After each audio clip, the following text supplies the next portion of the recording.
So I've been writing a lot of articles for my site. However, that's only one aspect of SEO. To really make an impact on SEO for any site, you need a really good set of backlinks. And there are kind of two strategies to work on that. One is to get natural backlinks, so creating high value content that naturally gets backlinked back to you. The other is to participate in a backlink exchange where basically you're buying backlinks. And so I'm doing all of that, and today I'm talking about the latter part. And so I've decided to pick Outrank.so to help me with my backlinking strategy. And so in this video, I'm going to talk about how I'm using Outrank, how I'm integrating it, and then I don't have results yet because it does take a while, weeks and months perhaps, to get real results, but I'll share that when I get to it, when I get it. Okay, so this is Outrank. So it does two things, actually. It writes articles and it also has a backlink exchange that you can participate in. I'm mostly interested in the backlink exchange, and so that's why I'm going with them. If you scroll down, you can see that their testimonials are quite convincing. There are three that I think is kind of interesting. This one here, where you can see that when they introduced Outrank, the impressions went up. I don't know why CTR went down, but their CTR is 0.2%.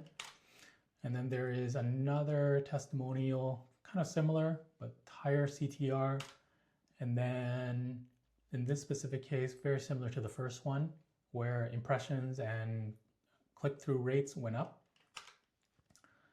So when you're setting up Outrank, you have to tell it about your business. And so I've already did it here. So you give it your domain, a description, you tell it about your audience and competitors, and you hook up your Google Search Console to them.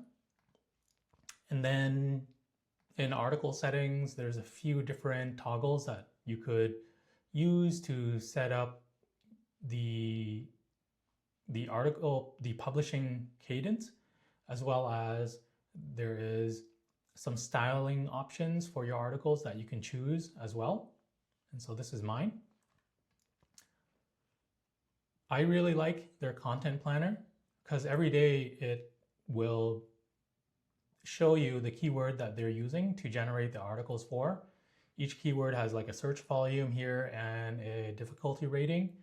And if you don't like kind of the default ones that are generated, you could go in and change the kinds of articles that they are going to write about.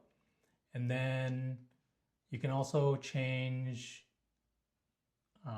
the keywords as well. So here you can change the keyword. I really like this. However, I did notice that there are some keywords that don't match my niche. So for example, creating HTML emails is not something that I would write about. So I'll probably change that. But overall, I'm pretty satisfied with the automatically generated keywords here. And then the way that I've integrated Outrank into my site is through a webhook. This integration gives me a lot of flexibility because when Outrank generates an article, my server intercepts it and transforms the payload into a format that is better suited for my site. Okay, so let's look at the content that's generated by Outrank. Overall, it's pretty good. I've read through the two articles it generated. I wouldn't change anything. The only thing that I would change is the formatting because I have a very specific way of rendering blog articles on my site. So let's look at that, what they render and how I'm rendering the content. So here, the major change that I made was that the table of contents that they have is in line with the content. And then on our site, the table of contents is on the right-hand side. if you're using MDX, you're gonna have to do a little bit of work to kind of massage it so that videos render properly. But overall, the content that's generated works really well. All right, so that's it for now. I don't have results yet just because it'll take a few weeks for it to come in, but when I have it, I will share it. Talk to you again tomorrow.